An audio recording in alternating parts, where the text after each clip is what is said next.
अकबर का साला हमेशा से ही बिरबल की जगह लेना चाहता था।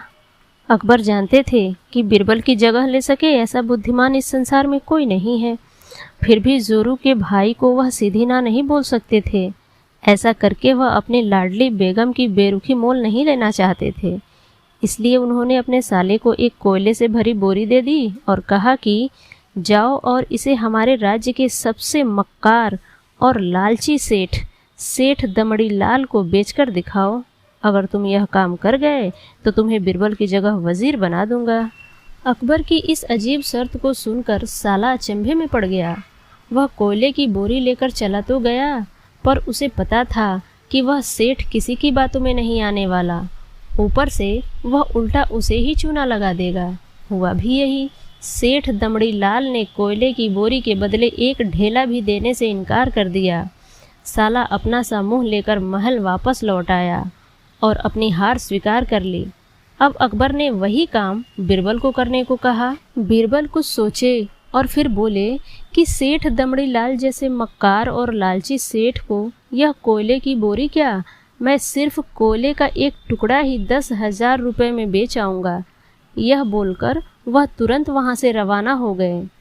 सबसे पहले उन्होंने एक दर्जी के पास जाकर एक मखमली कुर्ता सिलवाया, हीरे मोती वाली मालाएं गले में डाली, महंगे जूते पहने और कोयले को बारीक सुरमे जैसा पिसवा लिया। फिर उसने पिसे कोयले को एक सुरमे की छोटी चमकदार डिब्बी में भर लिया। इसके बाद बिरबल ने अपना भेष बदल लिया और एक मेहमान घर में रुककर इश्तिहार दे दिया कि बगदाद से बड़े शेख आए हैं जो करिश्माई सुरमा बेचते हैं, जिसे आंखों में लगाने से मरे हुए पूर्वज दिख जाते हैं, और यदि उन्होंने कहीं कोई धन गाड़ा है तो उसका पता बताते हैं। यह बात शहर में आग की तरह फैली। सेठ दमड़ी लाल को भी ये बात पता चली। उसने सोचा जरूर उसके पूर्वजों ने कहीं ना कहीं धन गाड़ा होगा।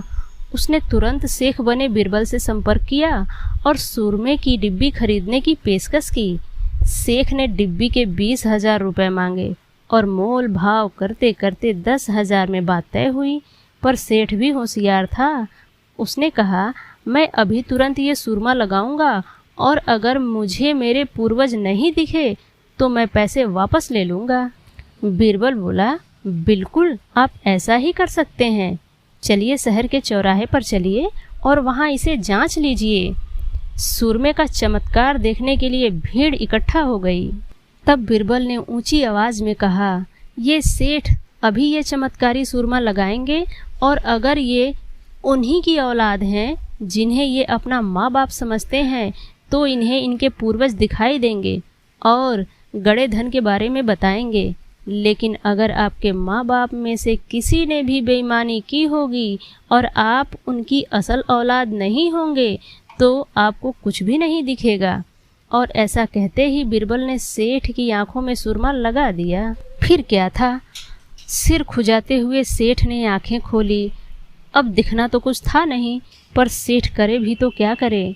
अपनी इज्जत बचाने के लिए सेठ ने 10,000 बिरबल के हाथ में थमा दिए और मुंह फुलाते हुए आगे बढ़ गए। बिरबल फौरन अकबर के पास पहुँचे और रुपए थमाते हुए सारी कहानी सुना दी। अकबर का साला बिना कुछ कहे अपने घर लौट गया और अकबर बिरबल एक दूसरे को देखकर मंद मंद मुस्कुराने लगे। इस किस्से के बाद फिर कभी अकबर के साले ने बिरबल का स्थान नहीं मांगा।